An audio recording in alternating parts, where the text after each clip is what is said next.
नमस्कार दर्शक बंधु आपण मानक स्वागत करुच्छे आपण मानकर फेवरेट चैनल अपडेट ओडिशा को। दर्शक बंधु आपण माने भी न्यूज माध्यम जानी सारे भारत बंद एंड अखचक जाम होबार गोटे टाइम आसी माने डेट 21 तारिख में भारत बंद होगा जाऊँगी। गोटे भारत बंद डाकरा देछन जो एसटीएससी बोर्ड जो अच्छा से लोक देछन डाकरा बोली एटा गोटे सूचना आसी 21 तारिख में ऑल इंडिया पूरा बंद रहिबो, पूरा अखचक जाम रहिबो। ये कोउथि होची कोन पई होची कंप्लीट डिटेल्स से वीडियो मध्य मु आपनको जणेबी। तो वीडियो को कंप्लीटली देखंतु। आ चैनल जदि प्रथम करी आछंती चैनल को लाइक शेयर एंड सब्सक्राइब करंतु।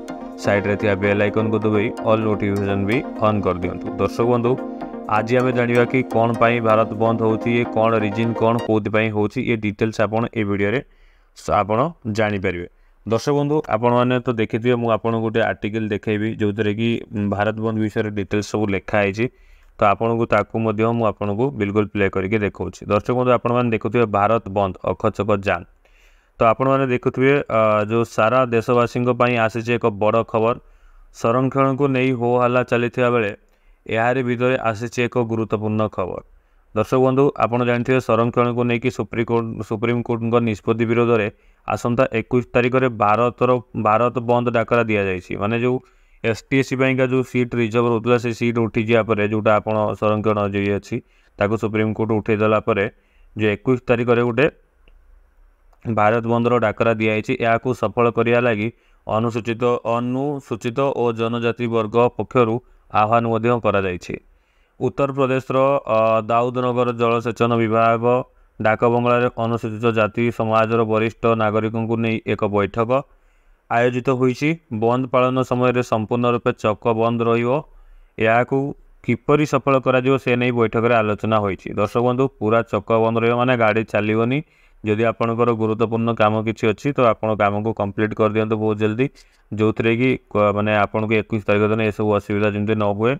अखचक बंद होबार बिल्कुल माने ये अच्छी आपंकर जहाँ जरूरीकालीन जिनस सब दुकान बजार बंद रहिबो, गाड़ी फाड़ी किसी चलो ना। यार अपडेट या पूर्व 20 तारिख संध्यार एक मशाल शोभायात्रा आयोजन करा जिवो। बैठक में कहुला जे बाबा साहेब डॉक्टर भीमराव आंबेडकर संविधान में अनुसूचित जाति और जनजाति मानक जो अधिकार देउछंती से काटछाट करा जिवो।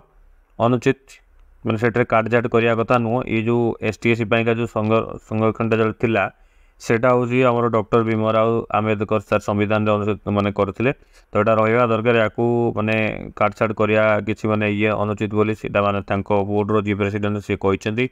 बैठक में अनुसूचित जाति और जनजाति समाजर पूर्वांचल प्रमुख राजेंद्र प्रसाद समेत बहु पदाधिकारी उपस्थित थे। सत्येंद्र पासवान बैठक संचालन करथिले। सूचनायोग्य निकट में सुप्रीम कोर्ट सरकारी चाकरी रे अनुसूचित जाति और जनजाति रही संरक्षण कोटार उपवर्गीकरण बोली राय शुणाई। राज्य सरकार अनुसूचित जाति और जनजाति थिबा स्वच्छल वर्ग को बाद दे अवहेलित निष्पत्ति मानक अधिक संरक्षण सुविधा प्रदान करिए बोली सर्वोच्च न्यायालय 7 जणिया बृहत खंडपीठ राय शुणाई। देखो ये जो अच्छी आपड़ जापे जोटा कि आमर माने एससी एसटी पिला सबुत थाए माने जो सीट अधिक थाए माने जमती कि नॉर्मल जनरल पिला सीट कम थाए, एससी एसटी पिला अधिक थाए कि माने गोटे ये जाए गोटे ग्रेस थाए। तो सही जिनसटा जो सरकार उठे दी ताकू नहीं जनजातिर जो सब अच्छा से मैंने आपको बहुत बड़ माने गोड़ निंदा कर भारत बंद डाकरा देती। तो 21 तारिख में भारत बंद होगापाई जाऊँगी। 20 तारिख में गोटे मशाल यात्रा भी शोभा यात्रा भी हे। तो सबुआड़े बंद रही। तो दर्शक बंधु आपण मैंने जदि माने किसी जरूरी काम अच्छे 21 तारिख को रखी ताकू ये करके अलग डेट्रे करेंगे ना आगुआ करेंगे कि ना डेट घुंचई पारे। ये किसी नुह, ये गोटे माने जनजाति जो थिला से संरक्षण को उठाई तापाई से प्रतिवाद कर एनिवे से भी प्रतिवाद करिया दरकार कहना से सुविधा मिलूला। तो ये बंद हो जाऊँगी से करेंगे डेफिनेटली। तो देखा जाओ आपको कौन आसो अपडेट, किंतु ये तो अच्छे बर्तमान अपडेट। जदि वीडियोटी आपण मानक भल लगी दर्शक बंधु वीडियो को लाइक शेयर एंड सब्सक्राइब करूँ चैनल को एंड ऑल नोटिफिकेशन को बेल आइकन को दबाई ऑल नोटिफिकेशन को ऑन करूँ आई भाई अपडेट आम चैनल देखो जदि आपर किसी कमेंट थाए कौन आप चाहते राय तो डेफिनेटली कमेंट माध्यम आमको जनातु केमी माने आम आउ टे भल वीडियो बन पार कौ जिनस भितर आप अपडेट चाहते कौ वीडियो देखापी चाहते सब जिनस आम ये गोटे चैनल देखापी ट्राए करूँ। तो दर्शक बंधु आज रही जय जगन्नाथ।